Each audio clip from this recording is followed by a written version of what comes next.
Bonjour tout le monde, mon nom est Daniel Lafrance, bienvenue à un autre tutoriel After Effects. Je vais d'abord m'excuser d'être en retard un petit peu cette semaine, j'ai pas eu le choix avec les obligations familiales puis un peu de travail qui restait à faire. Mais je vous ai quand même concocté un tutoriel sur un carrousel photo en 3D qui nous permet d'afficher photos ou aussi de la vidéo. On pourrait mettre n'importe quel média là-dedans, les supports à médias que je vais vous montrer à faire. Là, vous pouvez mettre ce que vous voulez là-dedans comme image. Donc, on va, sans plus tarder, commencer avec une nouvelle composition. On va arrêter notre animation. Une nouvelle composition, on va lui mettre une durée de 45 secondes. La durée de la composition va dépendre du nombre de fichiers que vous allez avoir. Dans celle-là, on en a 18. 45 secondes, ça donne une belle vitesse. On est capable d'avoir de bonnes transitions aussi entre les photos. Ce sera à vous de voir le nombre d'images qui sera disponible pour vous, pour votre travail. On va mettre ici un nom. Carrousel. Et voilà. Première chose, on va créer un support photo, donc un photo holder qu'on appelle en anglais. Ce support photo-là, ben, il va être créé à partir de solides. Donc, on va prendre un solide blanc pour faire notre cadrage de photo. On peut prendre la couleur qu'on veut, mais la couleur qu'on voit le plus souvent pour le cadre de la photo. Cadre photo. Et voilà. Notre premier calque créé, on va en créer un deuxième. Celui-là, ça va être le cache. On va se servir de cache alpha pour présenter nos photos dedans, toujours au même format. Donc, on va être en format 16:9, comme notre composition. Donc, on va avoir le cache photo. Et voilà, on va le mettre d'une autre couleur. Disons bleu. Ça n'a pas d'importance. Et on va changer sa taille pour 80 pixels de moins. Plutôt que faire des mathématiques, vous pouvez les faire en passant par After Effects. Donc, si vous faites moins 80 ici, et vous allez dans l'autre dimension et vous faites encore moins 80, ben, ce que ça va faire, c'est que ça va vous donner un nouveau calque avec de nouvelles dimensions. Quand on va faire OK, on va voir que le calque a 80 pixels de moins au total. Donc, 40 pixels d'un côté, 40 pixels de l'autre, et voilà. Ça nous permet d'avoir un calque qui va nous servir de cache pour nos photos. Alors, comment ça marche le cache pour les photos? On va aller voir dans nos images ici. Dans mon dossier, j'ai des images d'animaux que j'ai photographiées aux eaux de Saint-Félicien. Ça, c'est au Québec, dans la région du lac Saint-Jean. On va prendre une photo, on va venir l'insérer entre le calque blanc et le bleu.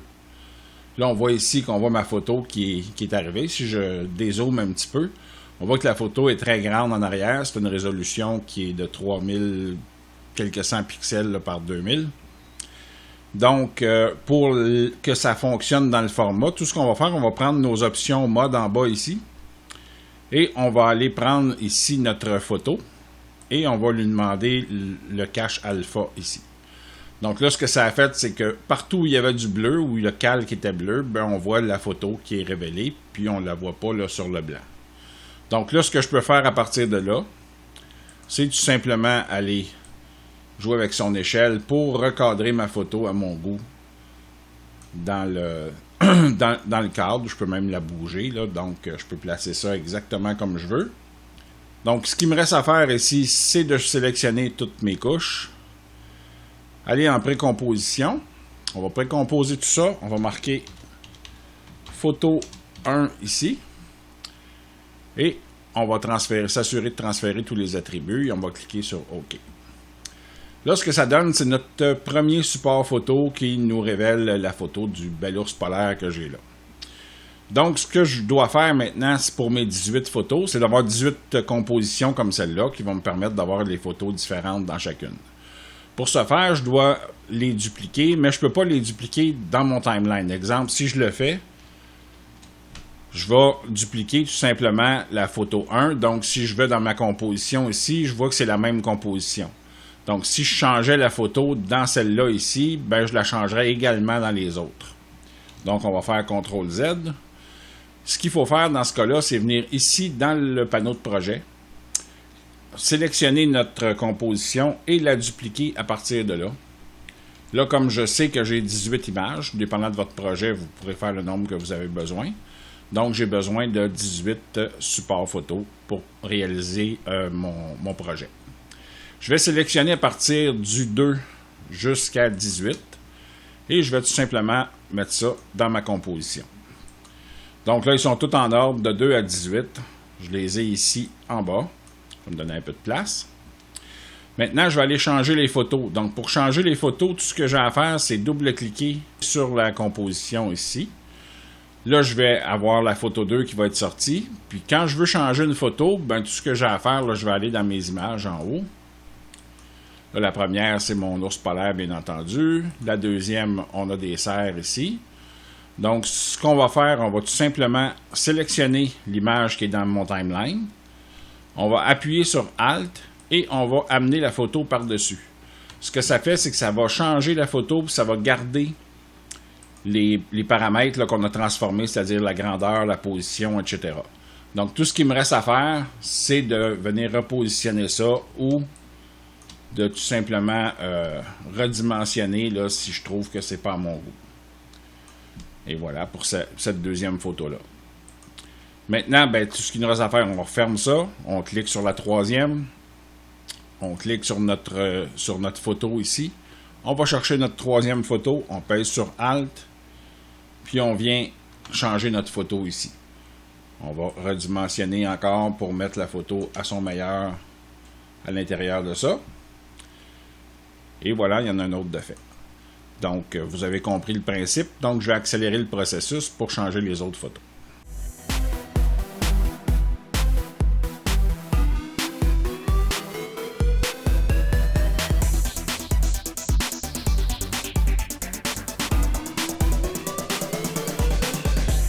Et voilà, on arrive à la dernière.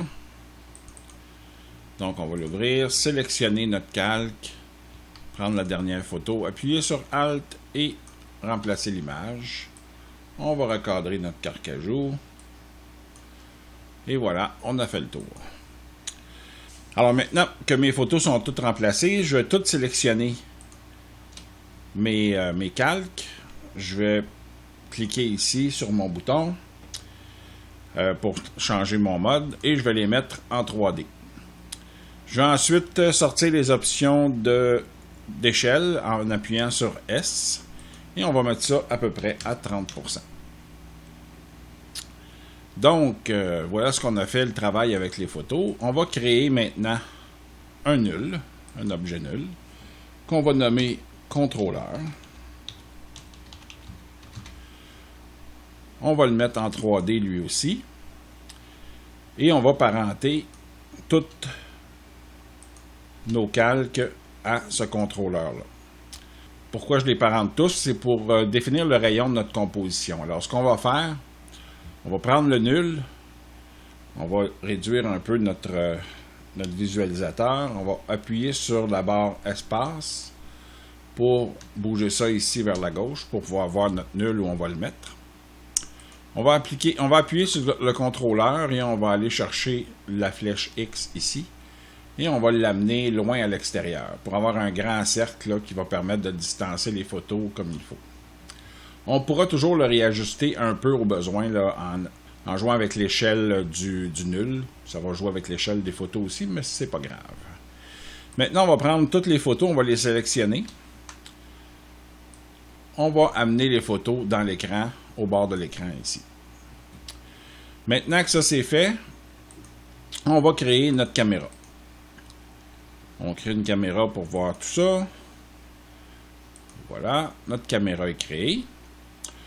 On va demander à nos calques, ici, photos, de toujours regarder la caméra. Puis là, on va voir pourquoi, là, si je m'en viens ici en caméra vue de haut, on voit ici que l'angle de la caméra et l'angle du calque sont le même.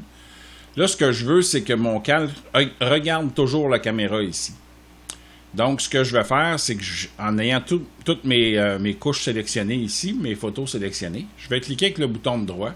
Je vais aller dans Géométrie. Je Je vais faire orientation automatique. Je vais orienter sur caméra et je vais faire OK. Là, ce qu'on vient de voir, c'est que l'angle de toutes les photos a changé pour regarder vers la caméra.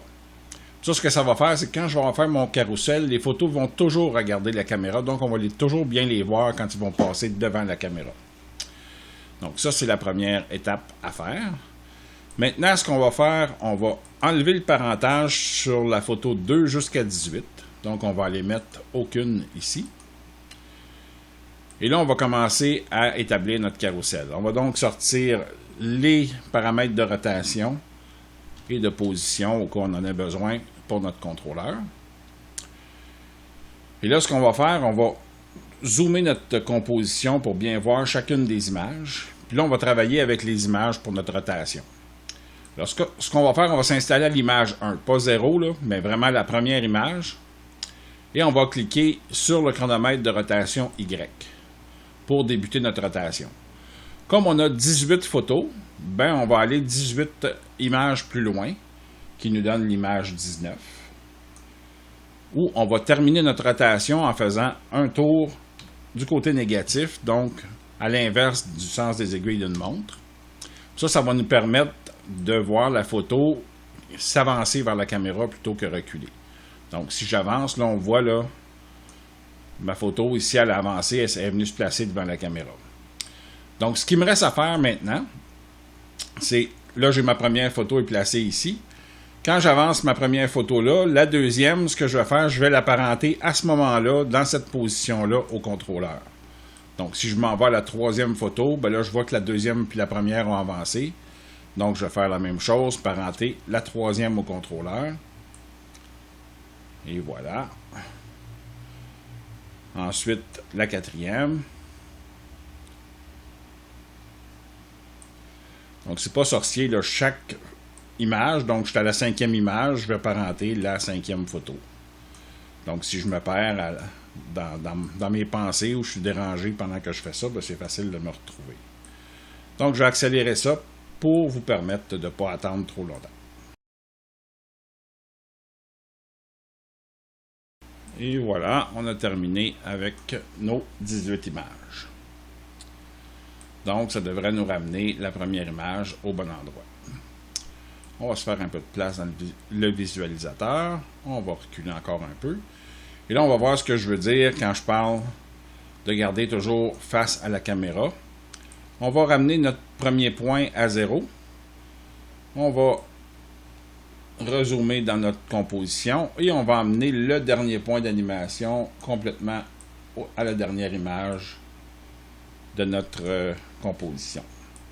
Puis là, ce qu'on voit, ben, c'est que la rotation s'effectue et les photos là, se tournent toujours face à la caméra, même quand ils passent derrière, là, ils font tout simplement pivoter. Mais là, on va placer notre caméra pour que ça se produise pas nécessairement comme ça. Là, on va aller voir ce que ça a l'air dans notre caméra active. Alors, dans notre caméra active, ce que je vois ici, c'est que quand je tourne, la photo vient pivoter, là, voyez-vous, pas de la bonne façon pour moi. Donc, ce que je vais faire, je vais tout simplement bouger vers l'arrière ma composition, à peu près jusqu'ici. Et là, je vais voir les photos venir s'avancer vers la caméra et partir de côté comme ça pour aller terminer en arrière. Puis là, je vois que les autres sont en train de se placer pour venir passer devant la caméra. Donc, ils tournent autour du nul et ont toujours face à la caméra. Maintenant, si je veux changer l'angle de tout ça, là, je vais avancer. On n'a plus besoin de voir autant. On va faire spacebar pour retrouver notre main. Alors, si je veux changer l'angle de mon cercle, ce que je vais faire, je vais aller jouer avec l'orientation ici. Donc, si je joue avec l'orientation, je vais pouvoir monter ou descendre pour révéler les photos peut-être un peu plus tôt ou quelque chose comme ça. Maintenant, pour ne pas aller trop vite, je vous l'ai déjà expliqué, mais dans d'autres tutoriels, bon, si on tient le bouton contrôle avancé, on va avancer par dixième de degré au lieu de par degré. Donc, c'est plus précis si on veut placer nos photos comme il faut. Même chose ici, je vais tout simplement relever ma composition pour donner plus d'angle. Comme ça ici. Je vais la rebaisser pour bien voir. Et là, ça devrait pas mal donner ce que j'avais dans mon autre composition. On va la remettre un petit peu comme ça. Donc, on peut placer là, notre cercle où on veut là, dans la composition pour bien voir nos photos au moment où on veut les voir. On peut même s'avancer encore un peu. On va remonter notre angle un petit peu, juste pour rendre ça un peu plus joli, là, puis que la photo vienne se placer devant la caméra.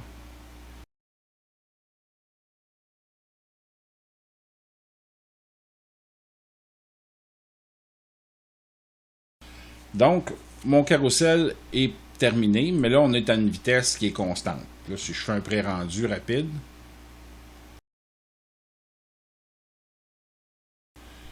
là, j'ai une vitesse, là, on voit que je n'ai pas fait le pré-rendu au complet, là, mais on voit que ma vitesse est constante. Je vais voir tantôt figer les photos quelques secondes pour mieux les voir, mais on va pouvoir le faire aussi. On va mettre un peu de décorum. Vu qu'on a terminé ça, on va faire CTRL-S pour sauver notre travail. Donc, ce qu'on peut faire, c'est ajouter un arrière-plan. Donc, on a cliqué avec le bouton droit dans notre composition. On va ajouter un solide.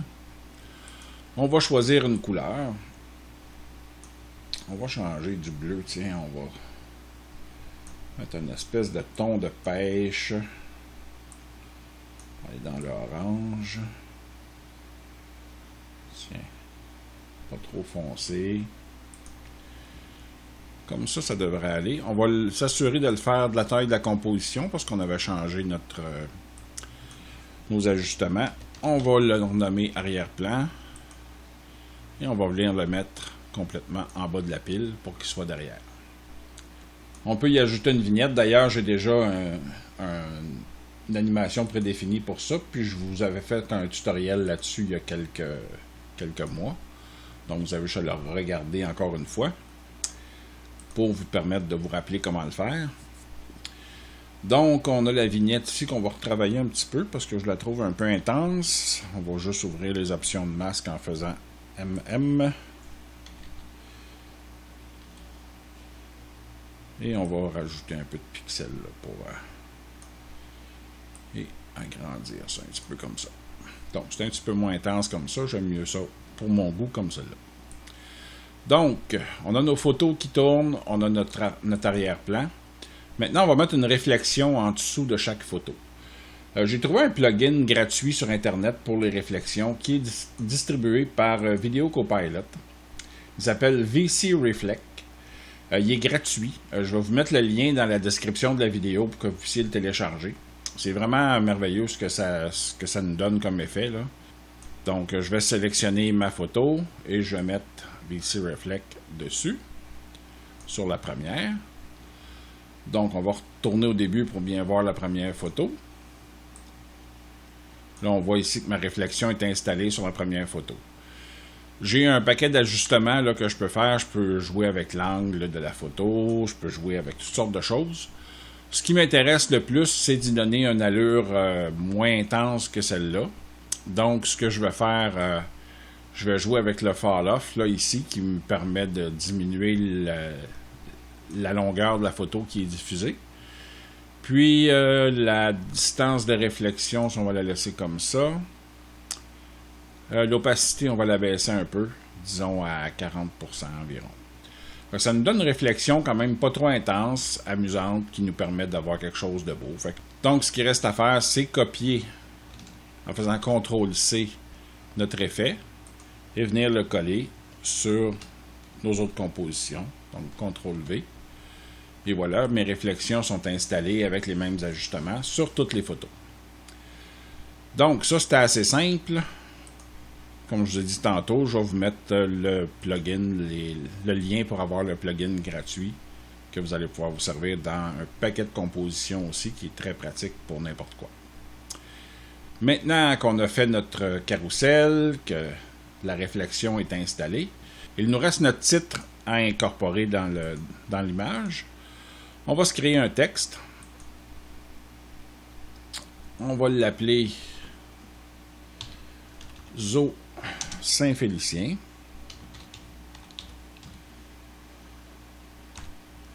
On va marquer juste ST, pour que ce soit trop long.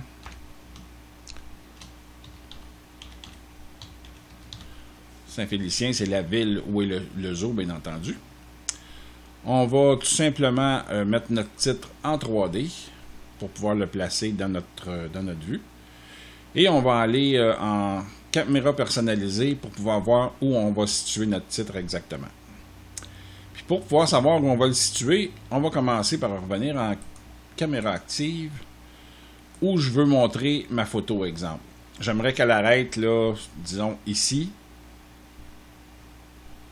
Comme ça, puis qu'elle soit au focus.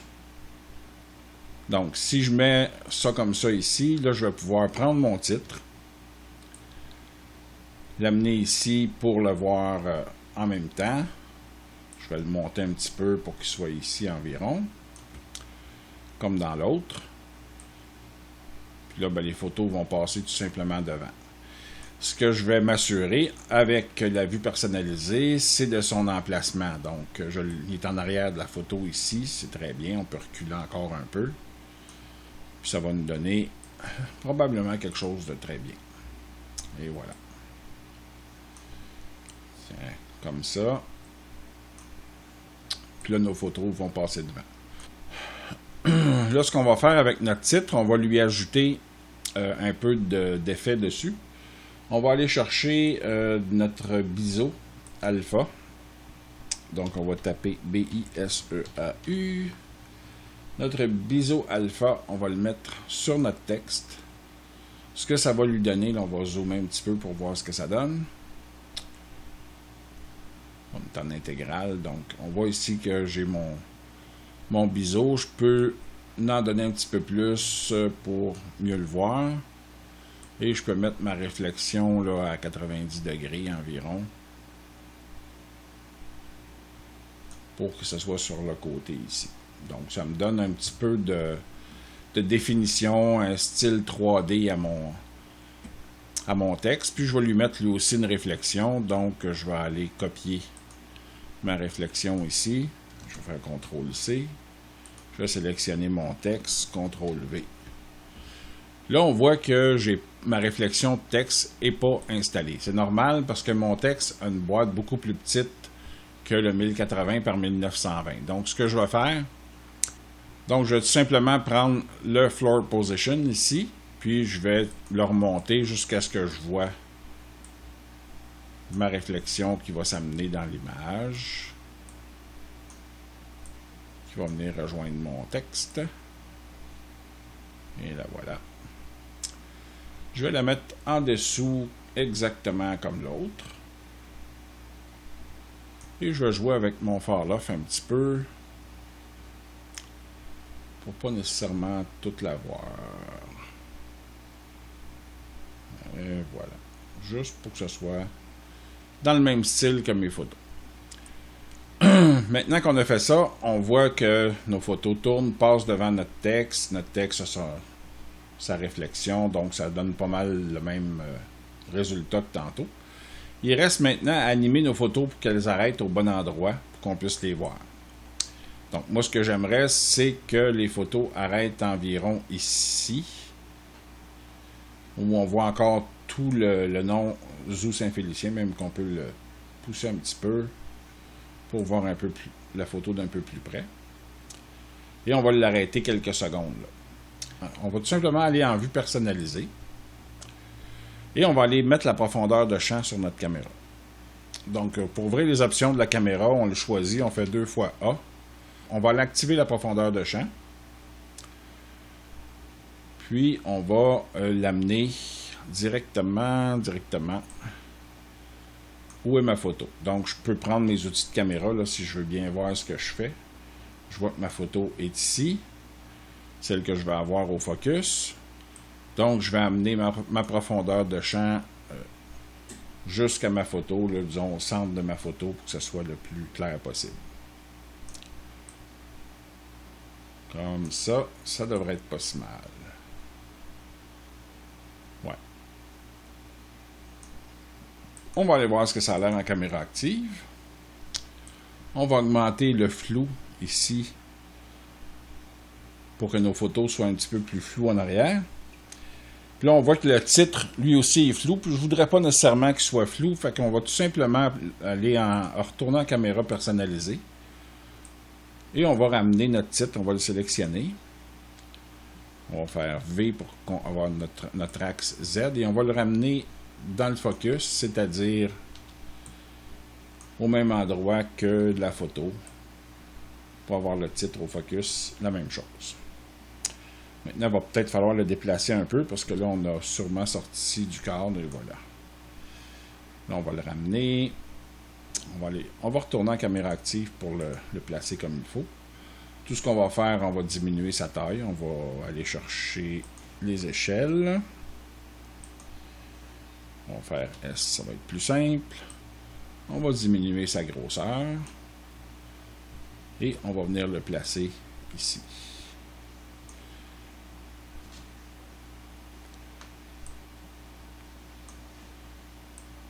Comme ça.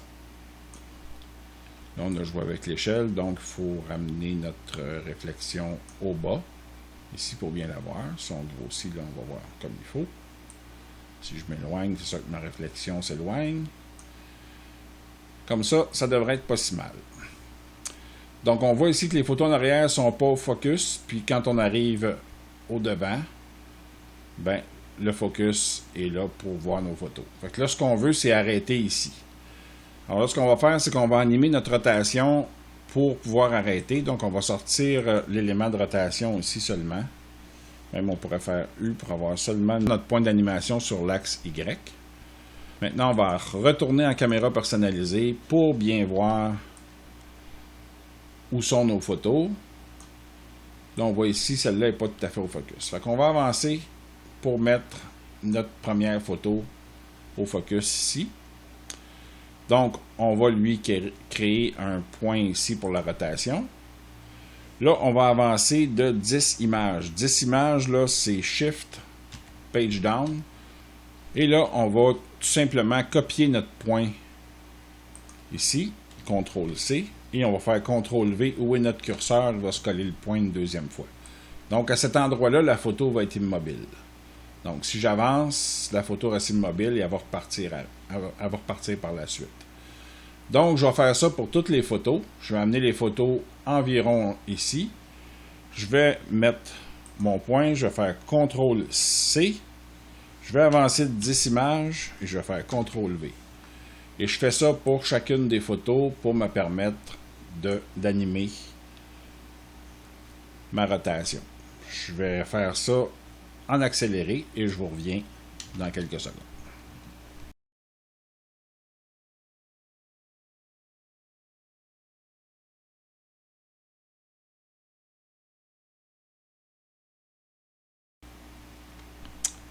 Bon, maintenant qu'on a placé tous nos points, là, on voit qu'ils ne sont pas égaux, là, bien entendu.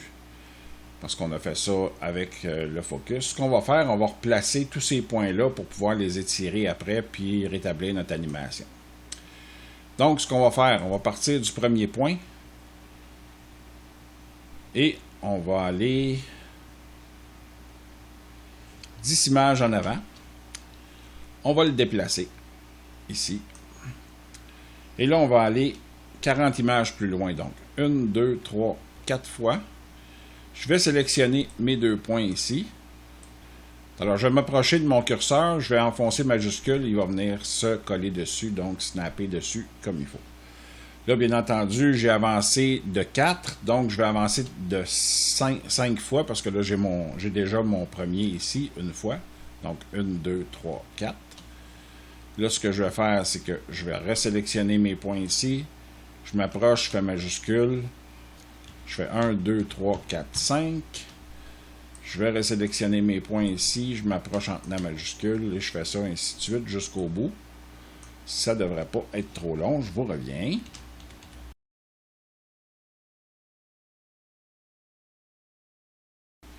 Alors, pourquoi je fais ça? C'est simple. C'est tout simplement pour rendre mon animation uniforme.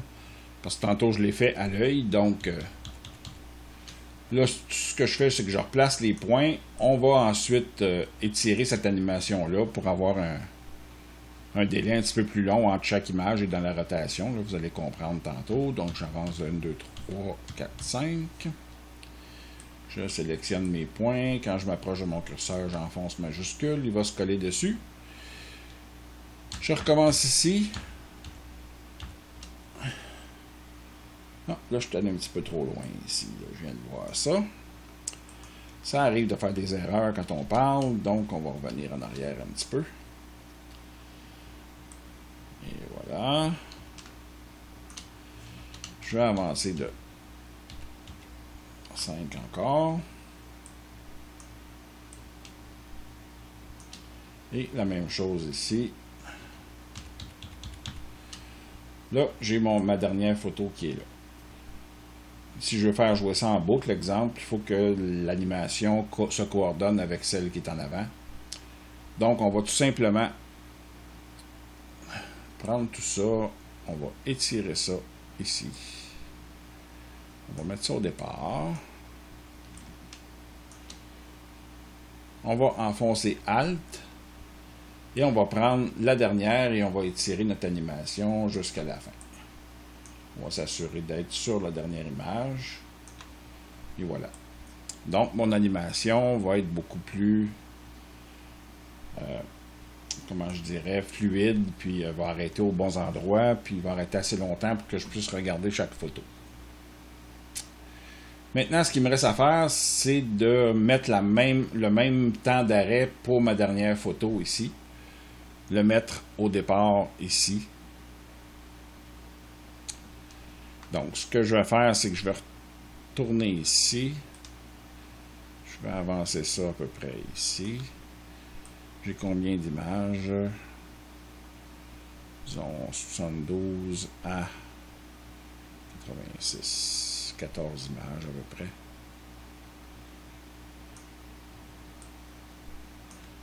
Et voilà. Donc, ça devrait nous donner une animation assez synchronisée. J'espère que vous avez tous saisi ce que j'ai dit, là. On va faire F9 pendant que tous nos points sont sélectionnés pour adoucir un petit peu le départ et l'arrivée de tout ça. On va retourner en vue en caméra active et on va faire un pré-rendu pour voir ce que ça a l'air.